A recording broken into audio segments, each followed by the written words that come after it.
नमस्कार दोस्तों, आज मैं आपको tin plate company of India limited के फंडामेंटल्स, इसके क्वार्टर 3 के रिजल्ट और इसका अब क्या टारगेट बनकर आ रहा है वो सारी बातें आपको बताऊंगा। इसलिए आपको इस वीडियो को देखना बहुत ज़रूरी है और आपने अगर मेरे चैनल को अभी तक सब्सक्राइब नहीं किया है तो इसे सब्सक्राइब भी कर ले और बेल आइकन भी दबा दें। इससे आपको टाइमली नोटिफिकेशन मिलता रहेगा। टिन प्लेट का मार्केट कैप 3,357 करोड़ का है और इसका करंट स्टॉक पी 11.4 है, इंडस्ट्रियल पी 13 है और 5 ईयर्स पी 17.1 है। तो आप देखिए इसका करंट पी अपने इंडस्ट्री के पी और 5 ईयर्स पी दोनों से ही कम है, तो ये वैल्यूएशन के मामले में बहुत अट्रैक्टिव लग रही है। इसका डेट टू इक्विटी रेशियो 0.01 है, मतलब ये ऑलमोस्ट डेट फ्री कंपनी है। इसका करंट रेशियो 1.91 है और क्विक रेशियो 1.06 है। इसका मतलब ये अपने करंट लायबिलिटी को भी पे करने में पूरी तरह से कैपेबल है। इसे नियर फ्यूचर कोई भी दिक्कत नहीं आने वाली। टिन प्लेट टाटा स्टील की सब्सिडरी कंपनी है। टाटा स्टील टिन प्लेट के प्रमोटर हैं। इस वजह से इन्वेस्टर का इस कंपनी पर भरोसा और भी बढ़ जाता है। अब चलिए हम लोग इसके क्वार्टर 3 के रिजल्ट को एनालाइज करते हैं कि इसका रिजल्ट कैसा आया है।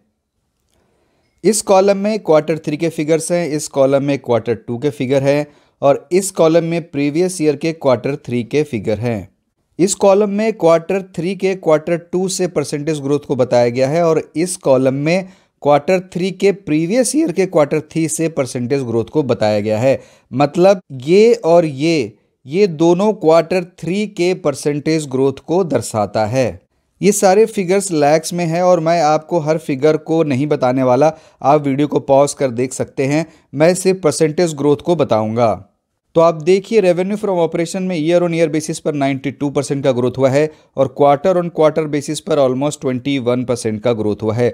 उसी तरह एबिटा को देखिए, एबिटा मतलब earning before interest tax depreciation amortisation.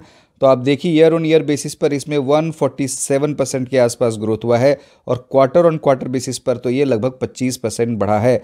उसी तरह प्रॉफिट बिफोर टैक्स को देखें तो ईयर ऑन ईयर बेसिस पर ये 188% बढ़ा है और क्वार्टर ऑन क्वार्टर बेसिस पर ये 27% बढ़ा है। उसी तरह पैट को देखें तो ईयर ऑन ईयर बेसिस पर ये 189% बढ़ा है और क्वार्टर ऑन क्वार्टर बेसिस पर ये लगभग 27% बढ़ा है। इस कंपनी का क्वार्टर 3 का ईपीएस 9 रुपये 7 पैसे है, जो प्रीवियस क्वार्टर में 7 रुपये 16 पैसे था और प्रीवियस ईयर के क्वार्टर 3 में 3 रुपये 14 पैसे था।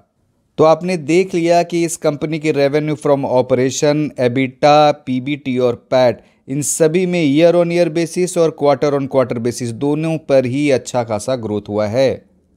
अब चलिए हम लोग इस कंपनी के मार्जिन को देख लेते हैं कि ये किस मार्जिन पर काम कर रही है। इस कंपनी के क्वार्टर 3 में एबिटा का मार्जिन 11.31% है, जो प्रीवियस क्वार्टर में 10.94% था और प्रीवियस ईयर के क्वार्टर 3 में ये 8.79% था। तो यहाँ आप देखिए एबिटा के मार्जिन में ईयर ऑन ईयर बेसिस पर भी ग्रोथ हुआ है और क्वार्टर ऑन क्वार्टर बेसिस पर भी ग्रोथ हुआ है। प्रॉफिट बिफोर टैक्स का मार्जिन इस क्वार्टर में 10.68% है, जो प्रीवियस क्वार्टर में 10.13% था और प्रीवियस ईयर के क्वार्टर 3 में 7.09% था। तो यहाँ भी ईयर ऑन ईयर और क्वार्टर ऑन क्वार्टर दोनों ही बेसिस पर ग्रोथ हुआ है। अगर हम लोग पैट के मार्जिन को देखें तो करंट क्वार्टर में पैट का मार्जिन 8% है, जो प्रीवियस क्वार्टर में 7.6% था और प्रीवियस ईयर के क्वार्टर 3 में ये 5.3% था। तो इस तरह पैट के मार्जिन में भी ईयर ऑन ईयर और क्वार्टर ऑन क्वार्टर दोनों ही बेसिस पर ग्रोथ हुआ है। तो आप यहाँ देखिए एबिटा, पीबीटी और पैट का मार्जिन ईयर ऑन ईयर तो काफ़ी अच्छा ग्रो किया है और इसके साथ साथ क्वार्टर ऑन क्वार्टर बेसिस पर भी ग्रोथ हुआ है। तो मेरे हिसाब से ये कंपनी रेवेन्यू और मार्जिन दोनों ही फ्रंट पर क्वार्टर ऑन क्वार्टर और ईयर दोनों ही बेसिस पर अच्छा खासा ग्रो कर रही है। अब चलिए हम लोग इस कंपनी के प्राइस चार्ट को देखते हैं और ये समझते हैं कि अब इसका क्या टारगेट बनकर आ रहा है।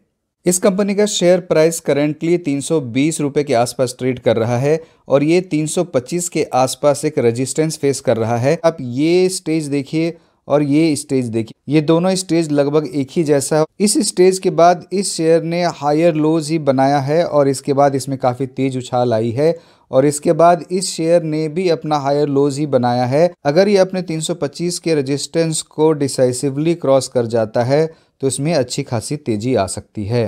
तो इस शेयर में आपका एंट्री लेवल अबव 325 होगा।